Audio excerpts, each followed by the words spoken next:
Most people assume insulin resistance announces itself with a high fasting glucose number on a lab report, so they wait for that number. They trust that if their blood sugar is still in the normal range, everything is fine. But insulin resistance can develop quietly for years before blood sugar rises at all. By the time that number changes, the process has often been underway for a long time, and the first signs were already visible, in places most people never thought to connect to blood sugar. In this video, you will learn what those earlier signs actually look like, why they appear before glucose levels shift, and what you can do with that information. We will cover 6 signs that frequently precede a blood sugar change, along with the mechanism that explains each one. Stay with me through sign number 4. It is the one most commonly dismissed as a cosmetic issue, but it may be the clearest early window into what insulin is doing in your body. Insulin resistance is not a fringe concern. It is one of the most common metabolic conditions in adults over 50, and it sits at the root of several conditions that significantly affect quality of life, including type 2 diabetes, cardiovascular disease, fatty liver disease, and certain cognitive changes. The reason early recognition matters is simple. The earlier the pattern is identified, the more options are available. Lifestyle approaches, movement, sleep, meal timing, and stress management can meaningfully improve insulin sensitivity, particularly in the earlier stages. Once blood sugar has risen substantially, and the pattern has persisted for years, the conversation shifts. This video will not diagnose you. It will not tell you to change any medication. What it will do is give you a more informed set of observations to bring to your next medical appointment. One important note: the signs described here are associated with insulin resistance, not exclusively caused by it. Each one has other possible explanations. What matters is the combination of signs, the pattern over time, and a proper clinical evaluation. Before the signs make sense, you need to understand what insulin resistance actually is, because the name is slightly misleading. Insulin is a hormone produced by the pancreas. Its primary job is to act like a key that unlocks the doors of your cells, allowing glucose to enter and be used for energy. In a well-functioning system, this happens smoothly.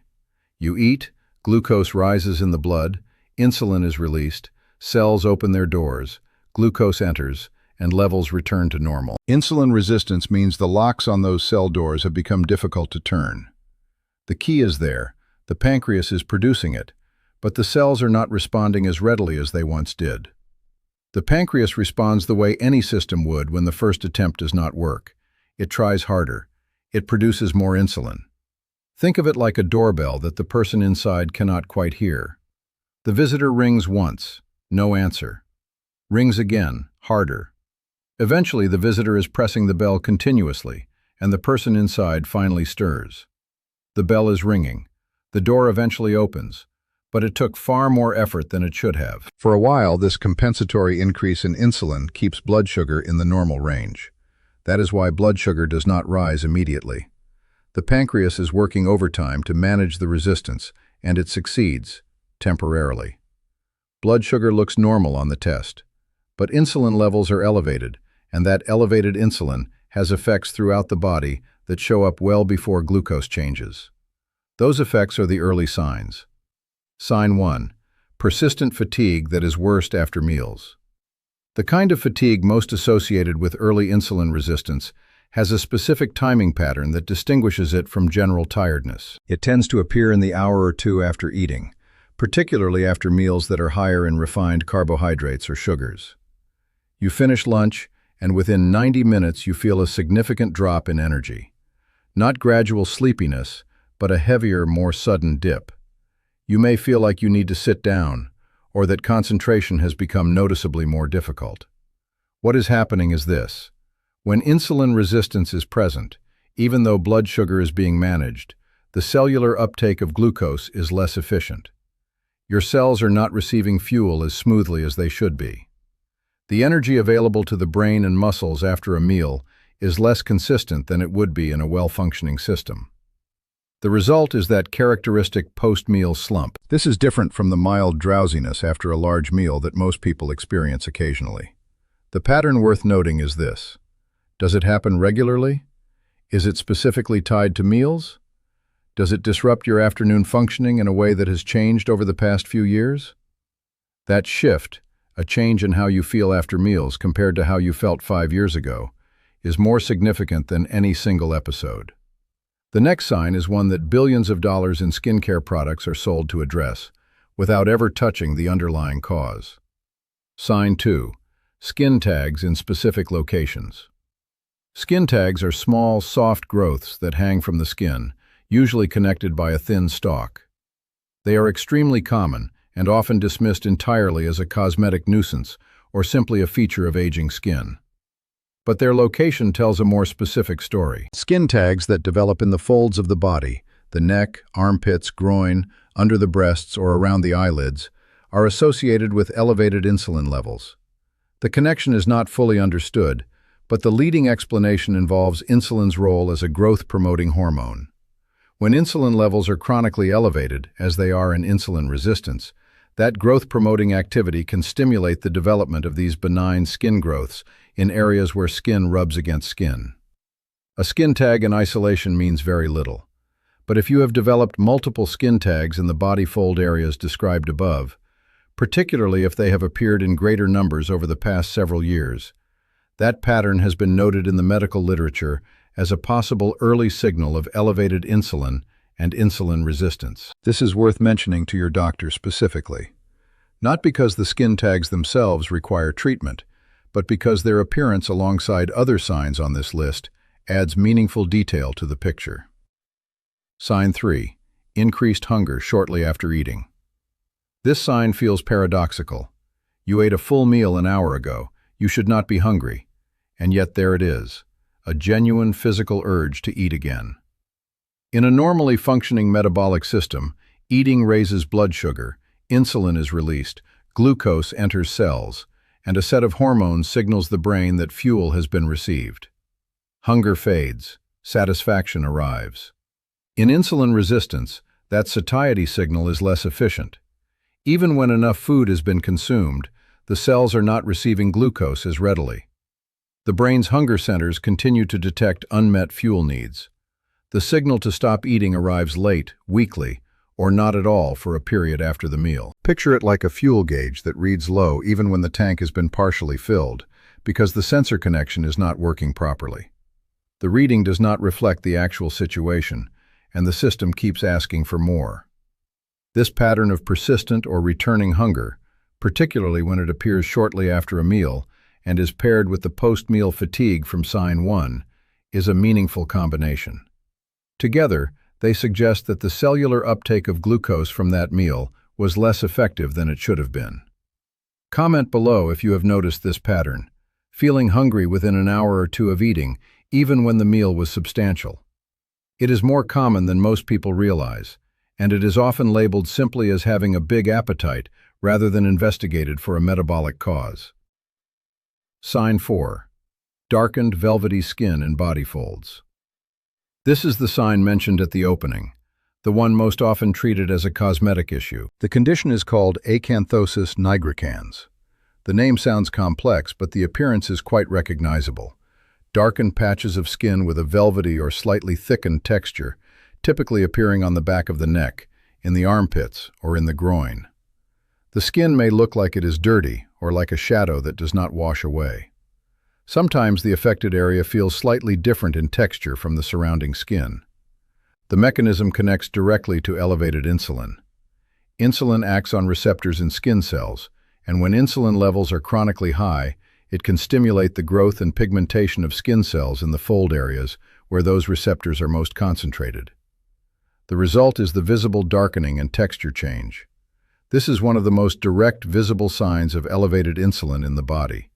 It does not mean a person has diabetes. It does not indicate a skin infection or hygiene issue. It is a metabolic signal appearing on the surface of the skin. If you or someone you care for has noticed this kind of darkening in these specific areas, particularly if it has appeared or deepened gradually over recent years, it deserves specific mention to a physician. Point to it directly and ask whether it may be related to insulin sensitivity. That question opens a conversation that might not happen otherwise. Sign 5. Difficulty losing weight despite genuine effort. This sign is the most frustrating one on this list, and also one of the most frequently misunderstood. When someone works to reduce calorie intake, exercises more, and still finds their weight resistant to change, particularly around the abdomen, the immediate cultural assumption is that they are not trying hard enough or not doing it correctly. But elevated insulin is a significant obstacle to fat metabolism. Here is why. Insulin signals the body to store energy, not to release it. When insulin levels are chronically elevated, as they are in insulin resistance, where the pancreas is compensating by producing more insulin, the biochemical environment actively discourages fat breakdown. The body is receiving a storage signal most of the time, even between meals. Fat cells, particularly in the abdominal region, are especially sensitive to this storage signal. Visceral fat, the kind that accumulates around the internal organs, is both a consequence of elevated insulin and a contributor to worsening insulin resistance, creating a cycle that is genuinely difficult to interrupt through calorie restriction alone. This does not mean weight loss is impossible.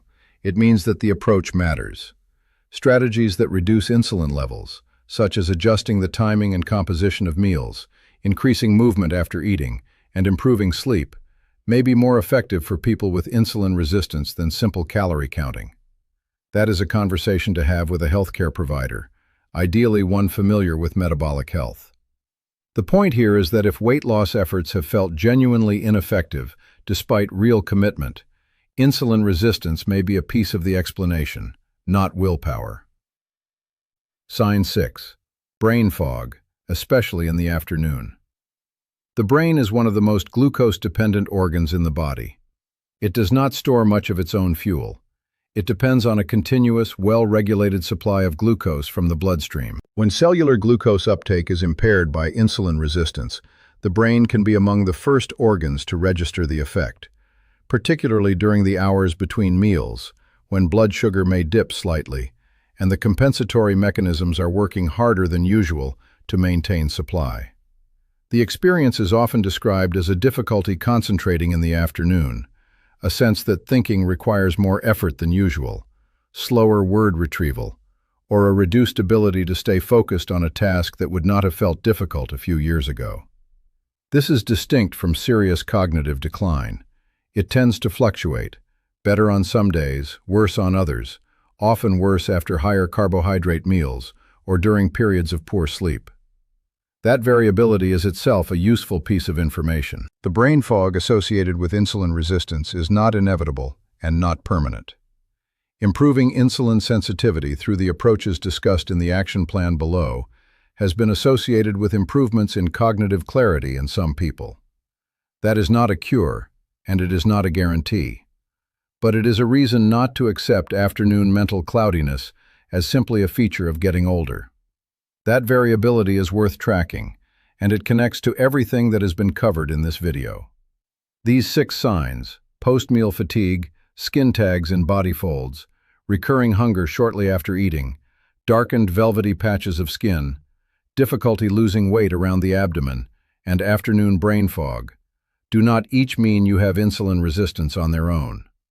But when 2, 3, or more of them are present together, and have been present for some time, that combination is worth a specific and direct medical conversation.